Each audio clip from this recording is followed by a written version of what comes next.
We are all evil in some form or another, are we not?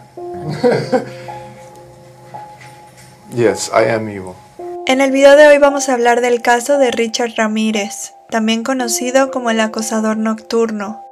Ricardo Leiva Muñoz Ramírez nació el 29 de febrero de 1960 en El Paso, Texas. Su familia estaba conformada por sus padres Mercedes Muñoz y Julián Ramírez, quienes eran inmigrantes mexicanos, además de sus 4 hermanos Robert, Ruth, Joseph y Rubén. Los 5 hijos nacieron con defectos como dificultades respiratorias o deformidades óseas, debido a que su madre trabajaba en una fábrica de botas donde estuvo expuesta a vapores químicos durante sus embarazos. El matrimonio entre sus padres era muy conflictivo. Su padre, que trabajaba en una empresa ferroviaria, era un hombre muy violento que acostumbraba a golpear salvajemente a su mujer y a sus hijos, sobre todo a Richard. Su manera de superarlo era visitar y pasar la noche en cementerios, y así transformar su miedo a la muerte en una completa fascinación. Además, a los 2 años, una cajonera cayó sobre la cabeza de Richard, causándole una gran laceración en la frente, y a los 5 años, un columpio lo dejó inconsciente y comenzó a experimentar ataques epilépticos como resultado de la lesión, así que desde muy pequeño ya tenía múltiples lesiones en la cabeza. Era un niño tímido, retraído y solitario, que al padecer episodios epilépticos se sentía aislado, rechazado e incomprendido. A los 12 años se empezó a juntar mucho con su primo Mike, Miguel Ramírez, de 27 años, un ex boina verde y criminal sádico durante la guerra de Vietnam, quien sentía un gran placer de masacrar a civiles inocentes.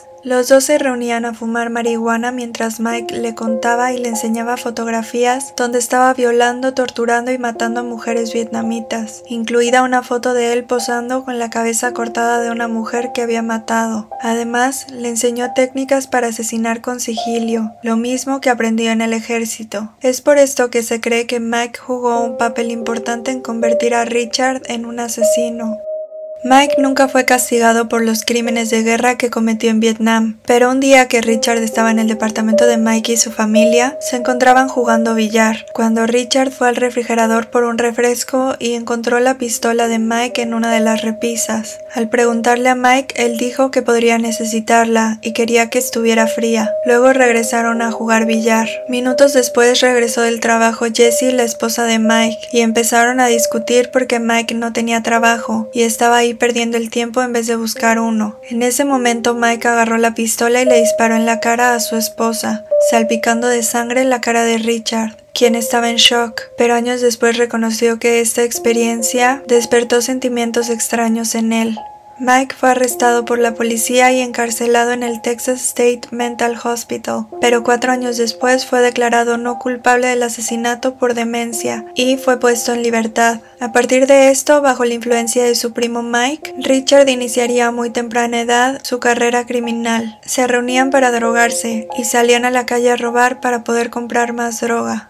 A los 13 años, su hermana Ruth lo invitó a vivir con ella y su esposo Roberto, sin saber que Roberto lo llevaría en las noches a acosar a mujeres a través de las ventanas. Así fue que Richard pasó a no solo ver por las ventanas, sino a entrar a robar.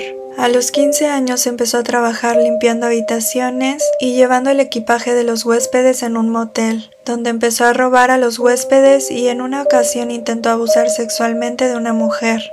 A los 17 años fue encerrado en un reformatorio juvenil por una serie de acusaciones por delitos menores. Después, a los 22 años, fue arrestado y juzgado por posesión de drogas, para luego salir en libertad condicional con cargos. Tiempo después se mudó a San Francisco y luego a Los Ángeles. En ese punto, Richard era adicto a la cocaína y al alcohol, y seguía cometiendo delitos menores como el robo. Después se volvió un experto en el manejo de armas de fuego y empezó a formar parte de una secta satánica. En el año de 1983, Richard regresa de nuevo a la cárcel por haber robado un automóvil, con una condena de 1 año. Su primer asesinato fue el 10 de abril de 1984. Mei Leong, de 9 años, y su hermano menor estaban jugando en el edificio donde vivían en San Francisco. La niña entró al sótano del edificio buscando $1 perdido. Minutos después, su hermano encontró el cuerpo de la niña colgando de un tubo, después de haber sido apuñalada y estrangulada. La policía, desconcertada por la falta de evidencia, no pudo identificar a un sospechoso y el caso se enfrió, hasta el año 2009, cuando el ADN encontrado en la escena fue identificado como perteneciente a Richard. El 28 de junio de 1984, tras consumir cocaína, salió en su coche y se detuvo en la calle Glassell Park en Los Ángeles, frente a la casa de una mujer de 79 años llamada Jenny Binkow. Richard entró por la ventana y atacó a la mujer, violándola para luego apuñalarla, provocando múltiples laceraciones que le ocasionarían la muerte.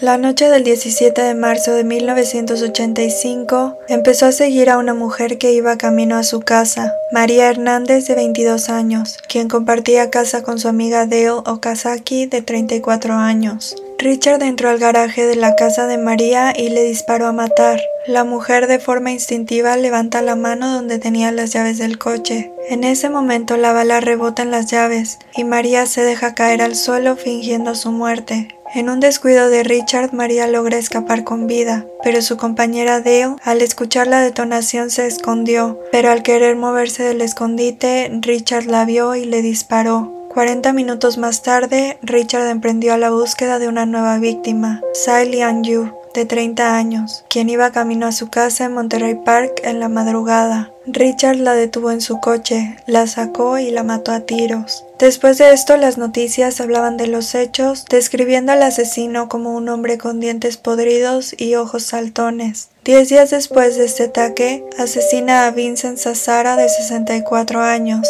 y a su esposa Maxine, de 44 años. Entró a casa de los Zazzara y asesinó de un disparo a Vincent.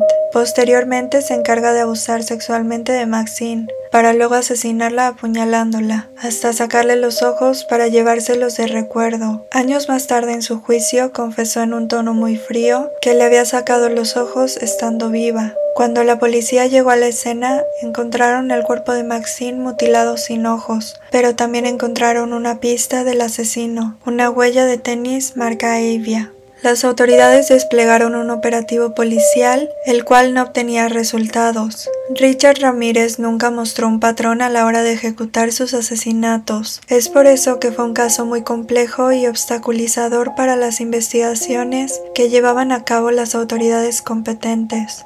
El 14 de mayo de 1985, otra vez salió en busca de nuevas víctimas. En esta ocasión se trató de un matrimonio, William Doy, de 66 años, y Lily Doy, de 63 años. Esa noche Richard entró a la casa de los Doy y le disparó a William. En ese momento su esposa empieza a gritar, y Richard la amenaza y la golpea salvajemente. Después la lleva al cuarto donde el marido se encuentra agonizando, y la obliga a entregarle el dinero y las joyas. Luego la lleva a la otra habitación y la agrede sexualmente. El señor, herido de gravedad por el balazo, tuvo la fortaleza de llamar al 911, pero no pudo emitir ni una sola palabra. Sin embargo, el servicio de emergencias logró rastrear la llamada telefónica para dar parte a la policía inmediatamente, la cual llegó a casa de los Doy con una ambulancia. Pero ya para ese momento el asesino había escapado. Desafortunadamente, William Doy no logró sobrevivir,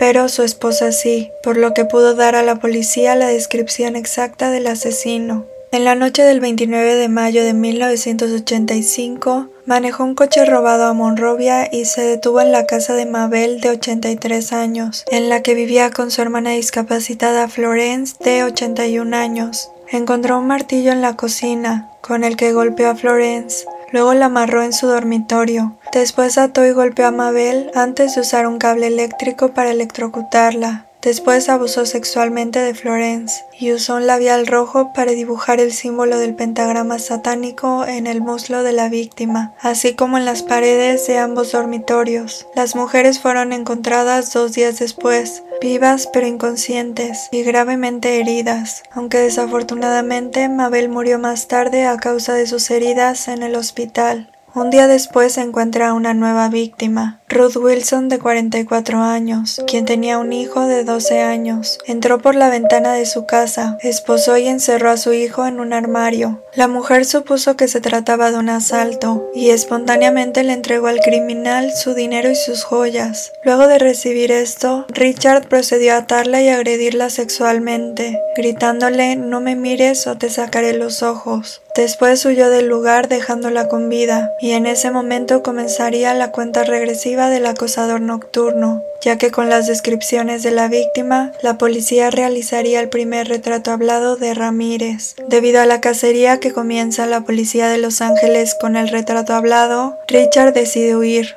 mudándose nuevamente a San Francisco, donde encontraría nuevas víctimas. En una ocasión intentó estrangular a una mujer usando el cable del teléfono, pero en el momento del ataque dice haber visto chispas en el cable, asegurando que Jesús se había manifestado para ayudar a la víctima, así que se fue. El 24 de agosto de 1985, Richard ataca a William Carnes y a su novia Inez Erickson. Primero hirió de gravedad a William con 3 balazos en la cabeza y amarró a Inez. Buscó dinero y joyas para robar, luego abusó sexualmente de ella y prosiguió con su búsqueda de dinero y joyas. Al no encontrarlas, arrastró a Inez al otro cuarto donde decía tener dinero en una cajonera, acusándola de mentirosa, a lo que Inez dijo: «Juro por Dios que ahí está».